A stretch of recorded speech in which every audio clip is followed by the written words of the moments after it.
بسم اللہ الرحمن الرحیم، السلام علیکم ورحمۃ اللہ وبرکاتہ۔ ساتھیو، امام الغیرت مفتی عرب و عجم حضرت علامہ مولانا مفتی فضل احمد چشتی صاحب مدد اللہ علی، اللہ کریم سے دعا ہے کہ رب کریم ان کو اپنے حفظ و امان میں رکھے اور ان کا سایہ تا حیات ہمارے سروں پہ اللہ کریم قائم و دائم رکھے، آمین۔ ساتھیو، یہ واحد عالم دین ہے پوری دنیا میں جنہوں نے اللہ تعالیٰ کے فضل و کرم کے ساتھ حق بیانی فرما کر کے امت مسلمہ کو جملہ یہود و نصارہ کے وہ تمام فتنے جس نے امت مسلمہ کو اپنے آہنی پنجوں میں جکڑ رکھا ہے، ان کے حوالے سے آگہی، نہ صرف آگہی عطا فرمائی بلکہ انہوں نے اس کے وہ تمام باریک سے باریک جو سازشیں کفار نے مسلمانوں پر بپا کر رکھی ہیں ان کو بھی کھول کھول کر بیان فرما دیا۔ مگر اب ہم مسلمانوں کی بدقسمتی ہے جو اللہ رب العزت نے ان کو ملکہ عطا فرمایا ہے حق گوئی کا، اس سے ہم لوگ مستفید نہیں ہو سکے۔ وجہ صرف یہی ہے کہ دنیا کی محبت ہم پر غالب آ چکی ہے، عیش و عشرت کے ہم لوگ سارے رسیہ ہو چکے ہیں اور دن رات اپنی نہ ختم ہونے والی ایک ایسی دوڑ میں ہم لوگ لگ چکے ہیں کہ جو ہمارے آہستہ آہستہ قبر کی طرف لے جائے گی، مگر جو مقصد حیات تھا ہمارا اس تک ہم پہنچ نہیں پائے اور ہم نے اپنے ہی ہاتھوں اپنی نسلوں کو برباد کر دیا۔ جی ہاں ساتھیوں، اس وقت پوری دنیا میں یہی عالم دین ہے جنہوں نے حق ڈنکے کی چوٹ پہ بیان کیا، جان ہتھیلی پہ رکھ کے بیان کیا، اور اس میں کوئی شک نہیں، کوئی دراہے نہیں کہ اللہ رب العزت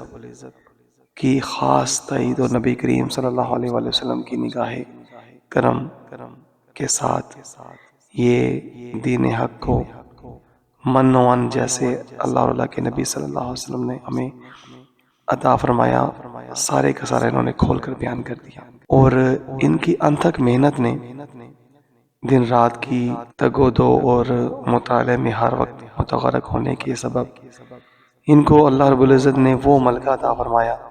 کہ جو اس وقت پوری دنیا میں کسی بھی عالم دین کو حاصل نہیں ہے، اور یقیناً یہ بزرگوں کا فیض ہے اور نبی کریم صلی اللہ علیہ وآلہ وسلم کا خاص لطف و کرم ہے جس نے آپ کو ہر دوسرے دور حاضر میں عالم سے جدا گانا بصیرت عطا فرمائی۔ تو ساتھیوں، ایسے عالم دین کو سنیں، اپنے بچوں کی تربیت کریں، دین اسلام کی روشنی سے منور کریں، کیونکہ بیکار سمجھ کے جنہیں بجھا دیا تو انہیں وہی چراغ جلیں گے تو روشنی ہوگی۔ ہمارے لیے ہمارے پیارے نبی پاک صلی اللہ علیہ وآلہ وسلم کی تعلیمات سے بڑھ کر کوئی تعلیم نہیں ہے، اور یہی وہ تعلیم ہے جو ہمیں دنیا اور آخرت میں یقیناً کامیابی کے ساتھ ہمکنار کرے گی۔ اور ہم اگر چاہتے ہیں کہ ہمارے آنے والی نسلوں میں اسلام لینے والے فرزند پیدا ہوں، مجاہد پیدا ہوں، عالم دین پیدا ہوں، علماء حق پیدا ہوں، تو اس کے لیے ضروری ہے کہ ہم اپنے بچوں کو رسول اللہ صلی اللہ علیہ وآلہ وسلم کی تعلیمات کے نور سے روشن کریں۔ خدا کی قسم اس کے علاوہ اور کوئی حل نہیں ہے، اور جتنے بھی آج فتنے پوری امت مسلمہ پہ وارد ہو چکی ہیں ان کا سبب صرف یہی ہے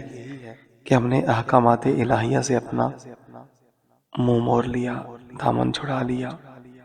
اور اپنے تئیں اپنی زندگیاں بسر کرنی شروع کر دی،